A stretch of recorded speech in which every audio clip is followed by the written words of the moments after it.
Om.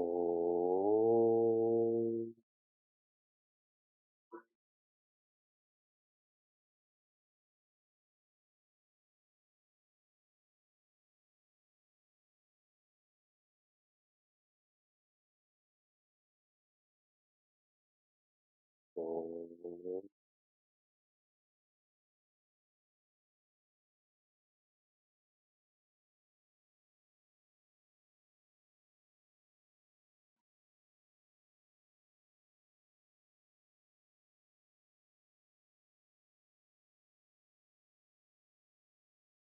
Welcome to Meaningful Mornings. This morning, I will complete our Young Adults and Evolving Adults Retreat in Washington, D.C. Many of them are joining right now. You can look around and see them. I began our retreat asking our young adults, our evolving adults, Yaha Sarvadhani, which in English means, who is the one who is wealthy? Who is the one who has all resources? And the answer, all of this is coming from the Mahabharata, the answer that Raja Yudhishthira gives is Tulye. Tulye means the one who is balanced. Think of this practically. When you are mentally imbalanced, you can have a lot of external resources, but really you can't use them or appreciate them.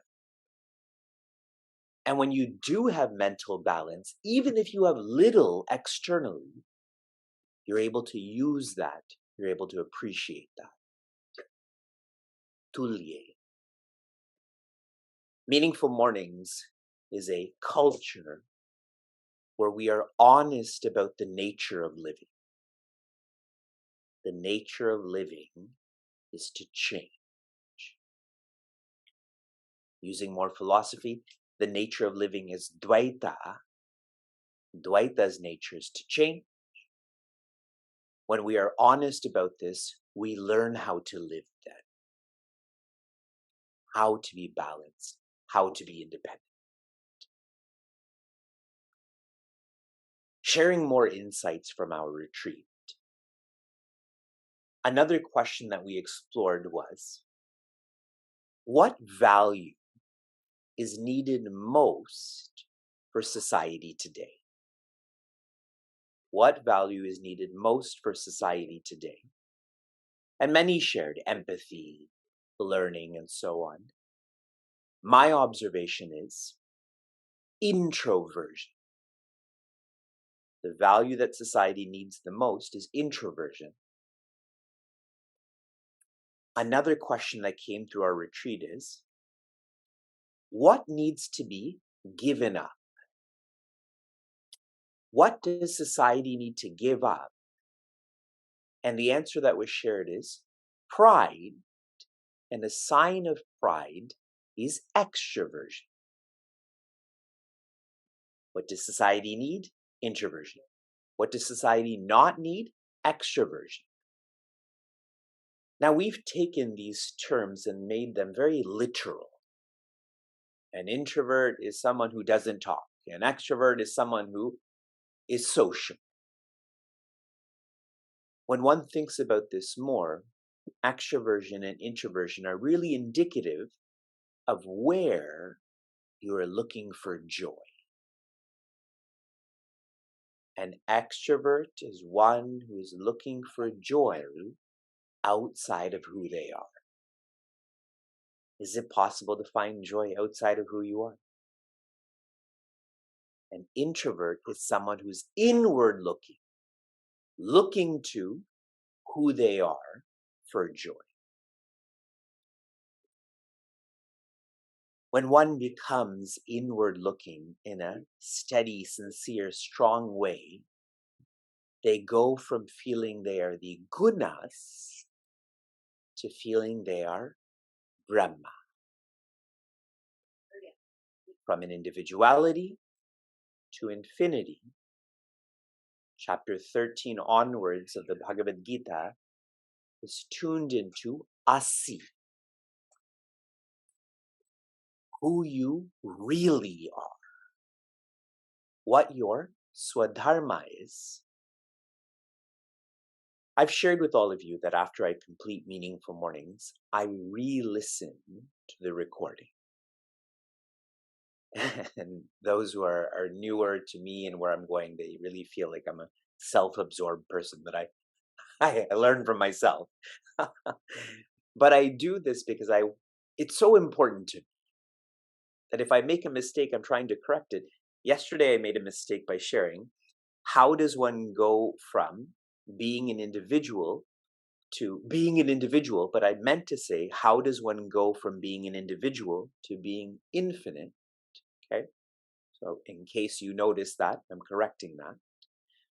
The way that we can change this is by using the ropes that are conditioning us right now, to use those same ropes to free us from these same conditionings. Now, using a rope to free yourself from a rope, it doesn't make so much sense in a physical way. For this visualization, maybe change rope to thorn. If you're walking and you have a thorn in your foot, how do you get that thorn out? You use another thorn, correct?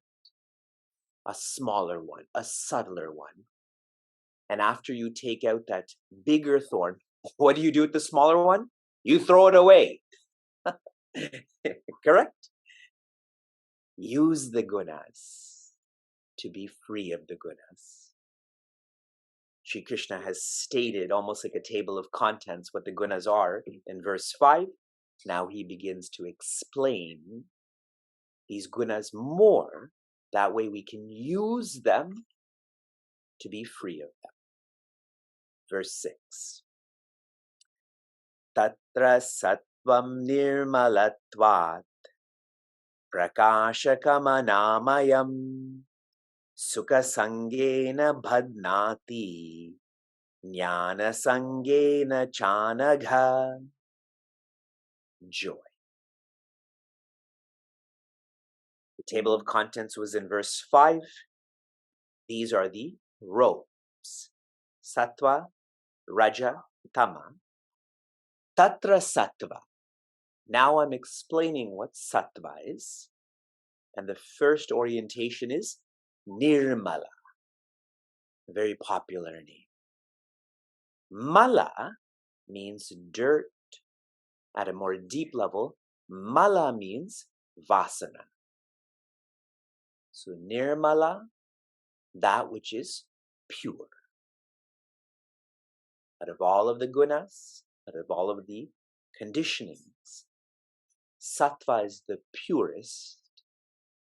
It conditions us the least. Another orientation, prakasha. Prakasha means of the nature of light. It helps to illuminate. I shared that tama is darkness, raja is dustiness, and sattva is clear.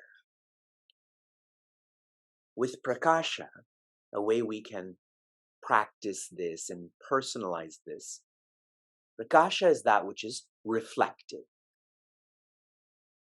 The surface of this desk right now, there's a clean glass. So the light that's coming in, it's reflected. But if this clean glass was dusty or completely covered in dirt, it wouldn't reflect. So practicing this, personalizing this, I've shared with all of you, the evolution of one's mind is to go from being balanced to focus to reflective. It's a higher degree of sattva. Next, anamaya, third orientation. Anamaya means to be free of, in the book it says evil, trying to make this more relative. It is to not be an extrovert,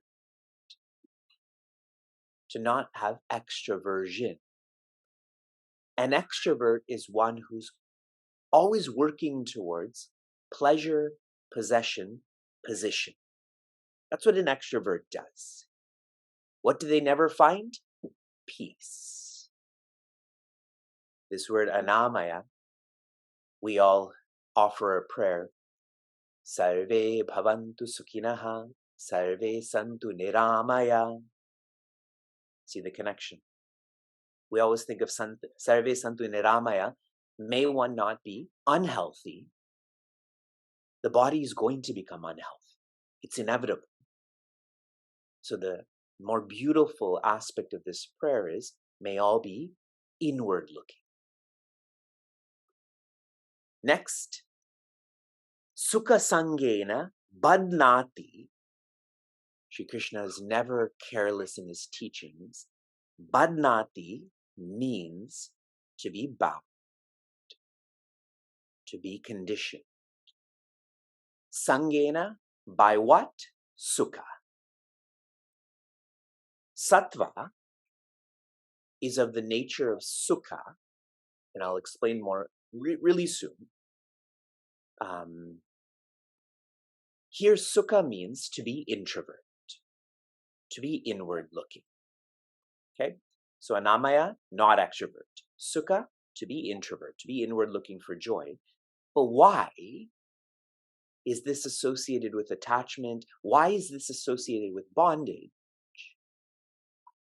Earlier this week, I had shared that sometimes people develop a sattvic ego, where they think they're studying, they think that they're serving, but what they're actually doing is they're justifying their ego. What Sri Krishna is trying to share here is, sattva feels like I am happy. But that's still relative. The absolute is, I am happiness. Those are different. I am happy is still relative. That can change. I am happiness is my nature. That can't change. That's why Sri Krishna is stating this the way he is. Because if you just casually read this, sattva is sukha. But sattva is still a guna, correct? It's still associated with a limitation. All clear. Last quarter,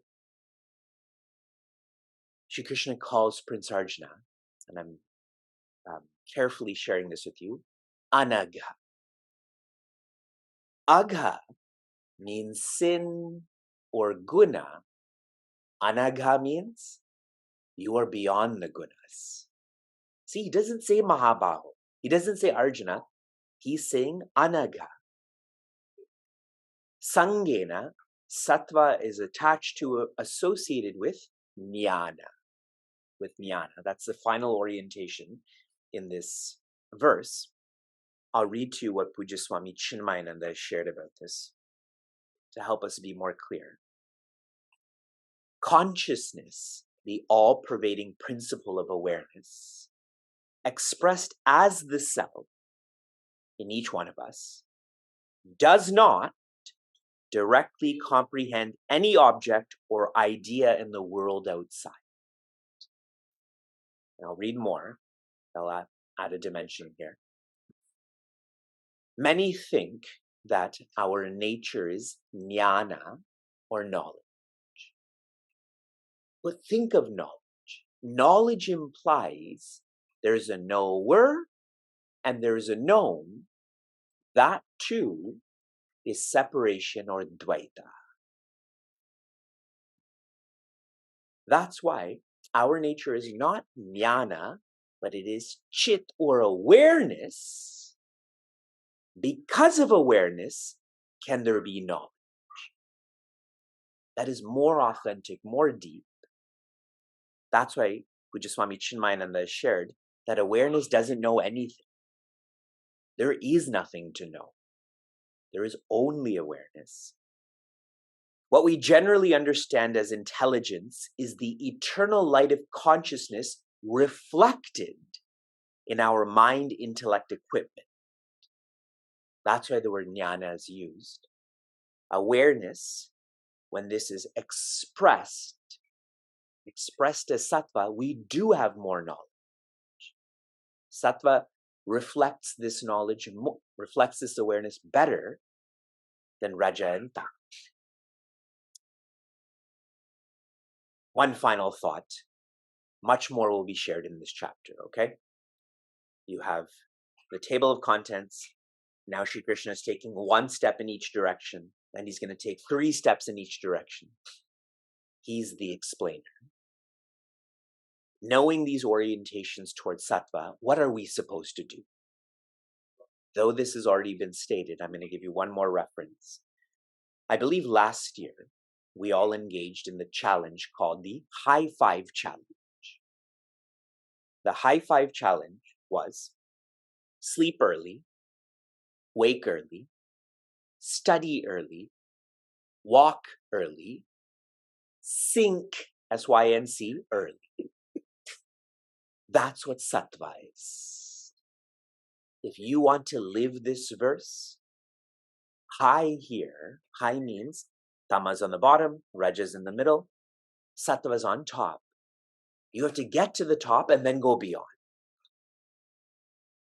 The High Five Challenge. You being here, especially on a Sunday morning, you've already covered sleep early, wake early, study early. Now what should you do?